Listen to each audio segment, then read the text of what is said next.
할렐루야. 주님의 전으로 나오신 여러분들을 환영하고 축복합니다. 우리 옆에 있는 분들과 이렇게 인사 한번 해볼까요? 잘 오셨습니다. 우리 한 번만 더 인사하도록 하겠습니다. 주님께서 기다리셨습니다. 아멘.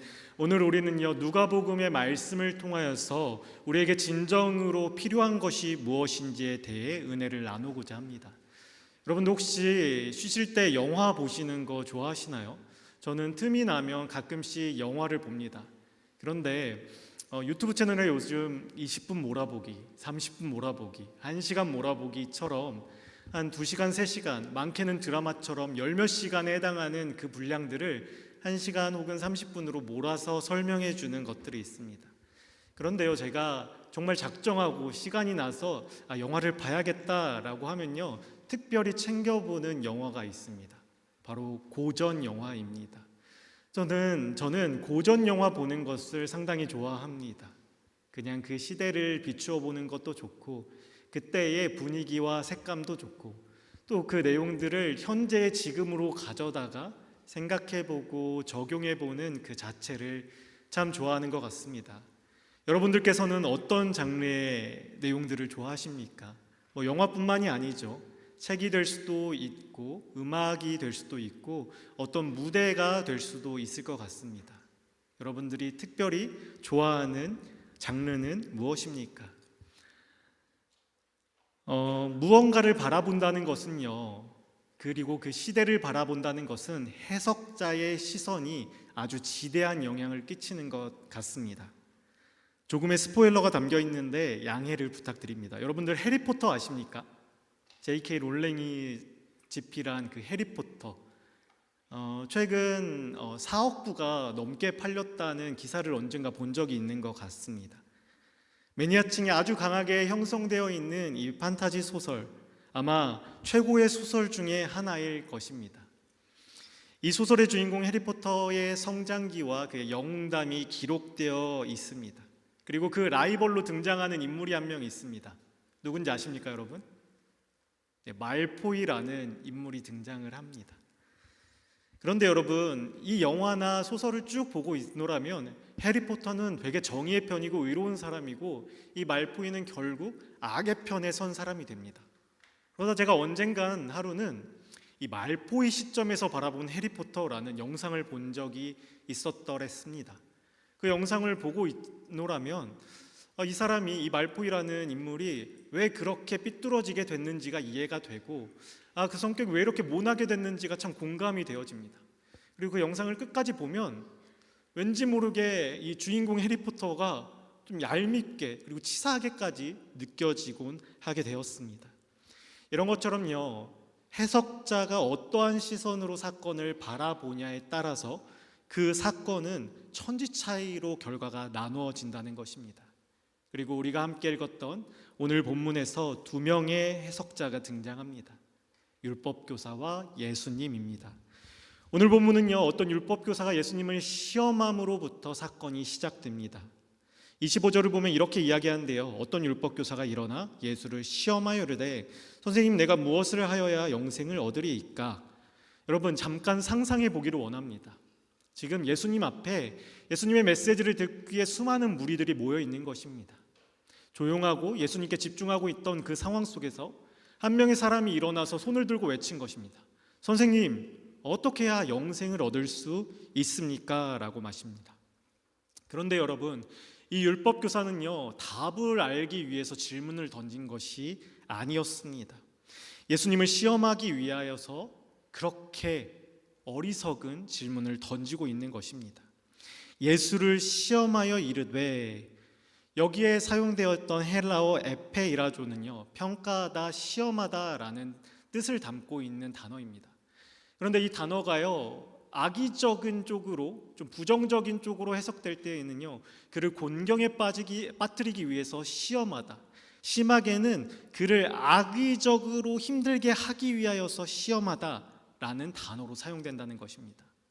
우리가 잘 알고 있듯이 예수님께서 세례를 받으시고 광야 40일의 시험을 받으실 때, 이때 사단을 향하여서 내 하나님을 시험하지 말라라고 했을 때 사용되었던 단어가 바로 이 단어였습니다.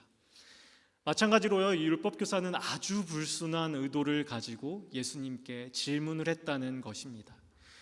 율법교사의 시선은요, 지금 이 상황이 예수님밖에 없었던 이 아주 고요하고 자신을 드러내기 아주 적합했던 상황이 자신에게 유리한, 자신의 수준을 자랑하기 위해 아주 마련되어 있던 상황으로밖에 보이지 않았던 것입니다.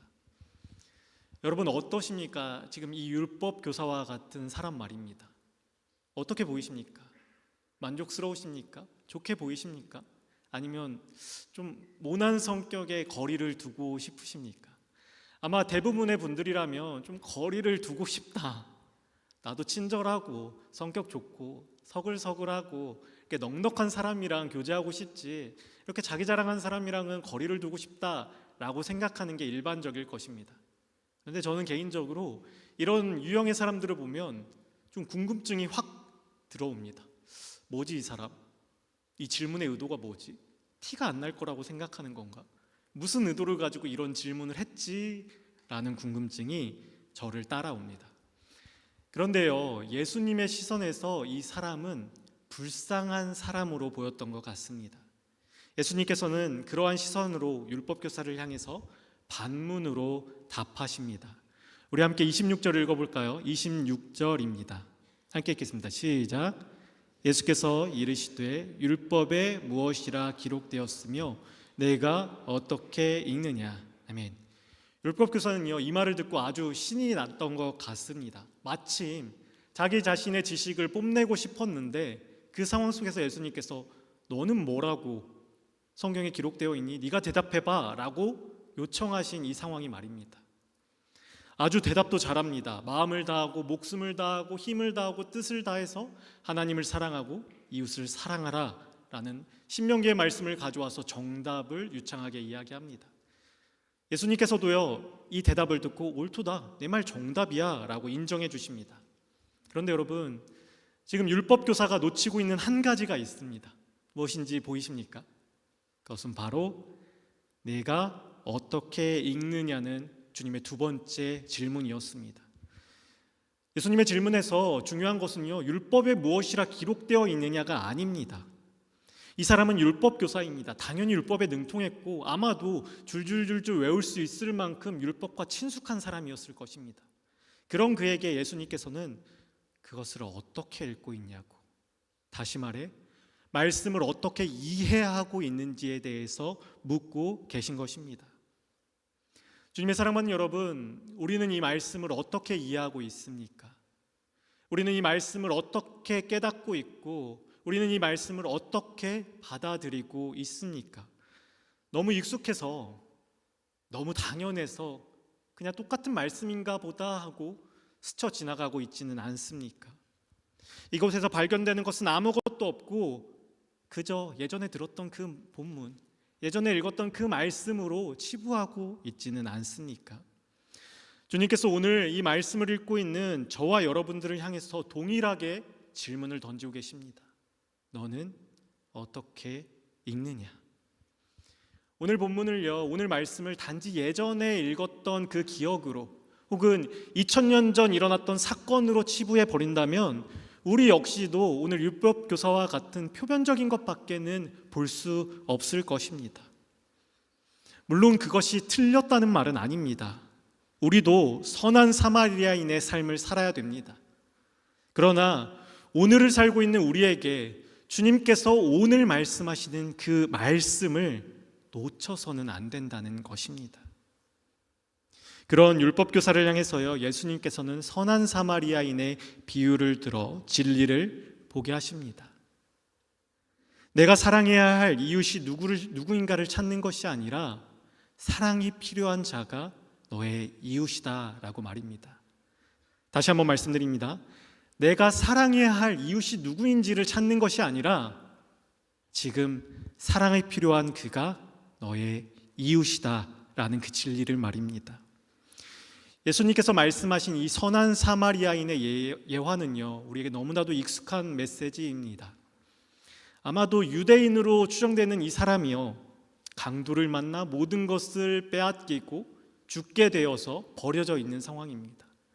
성직자인 제사장도 그를 지나쳐가고 하나님께 택함을 받았다고 일컫는 레위인조차도 그를 지나가는 상황에서 당시 유대인들로부터 사람 취급받지 못했던 사마리아인이 그를 도와주었다라는 이야기입니다.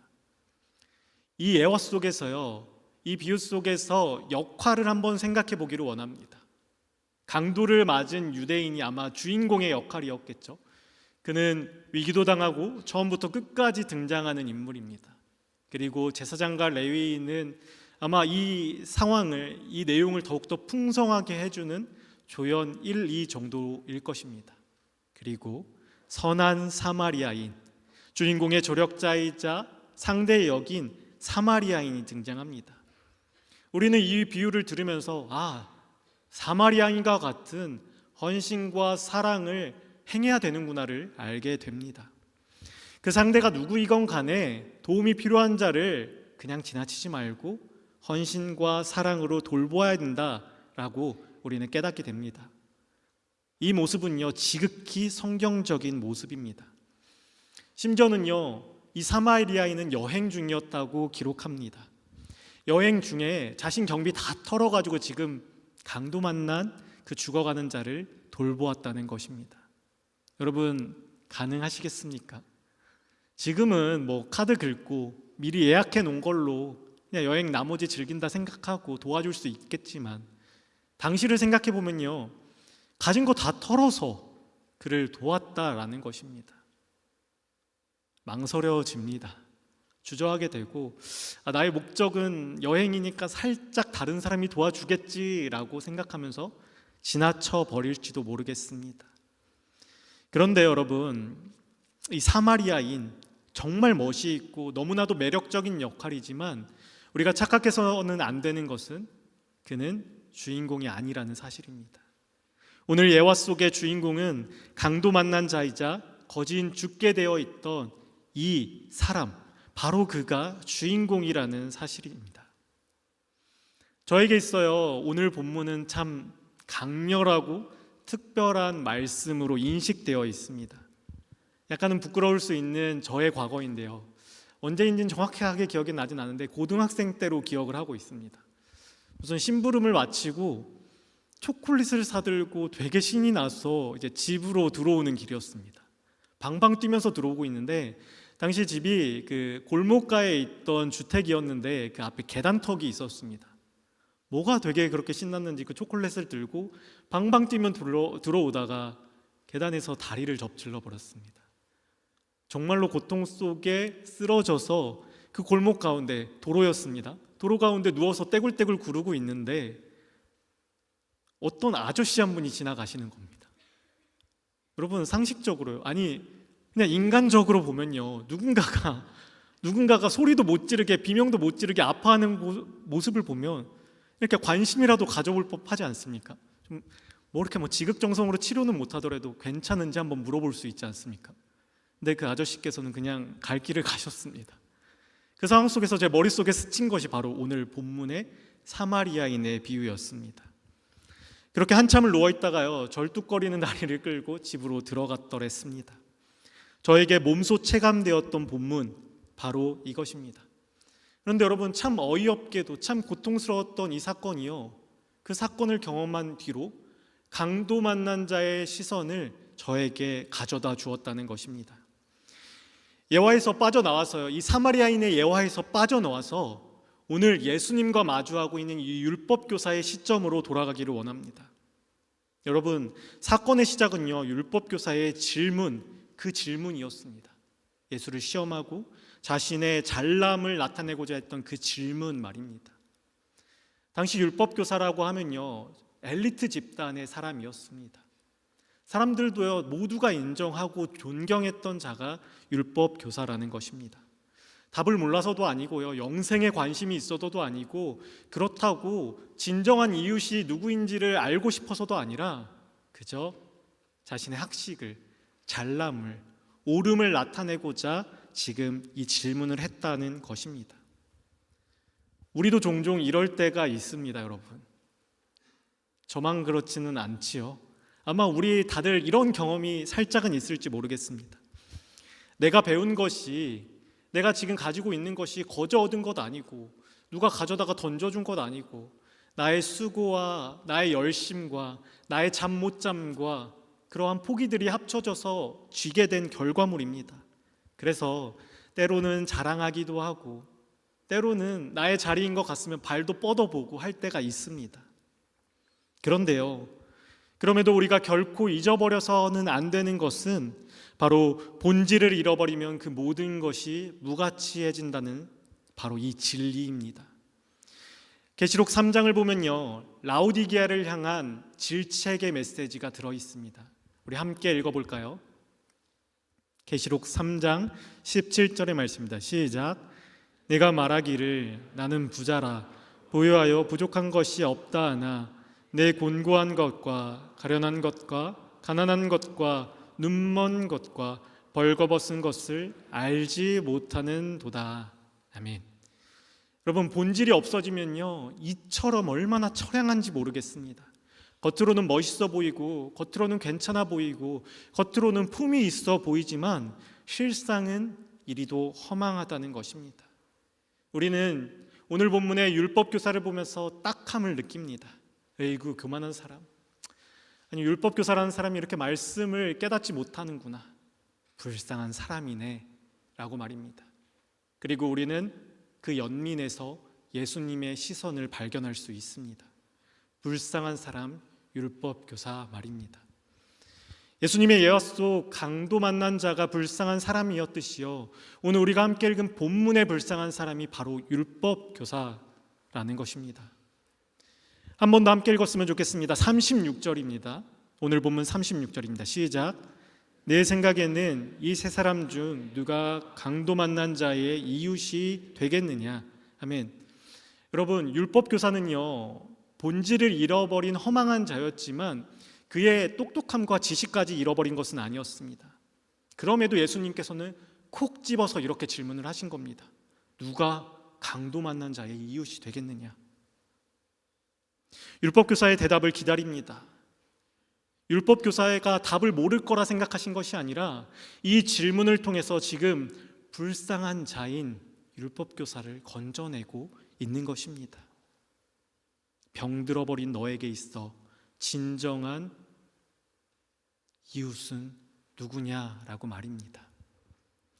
예수님의 질문에 율법교사는 이렇게 대답을 합니다. 37절입니다. 이르되 자비를 베푼 자니이다. 이르되 자비를 베푼 자니이다. 주님의 사랑받는 여러분, 율법교사의 대답은요, 자비를 베푼 자였습니다. 처음 이 말씀을 읽을 때에는 와, 이 율법교사 고집 대단하다. 어떻게 끝까지 사마리아인이라고 말하지 않을 수가 있지? 라는 생각이 스쳤습니다.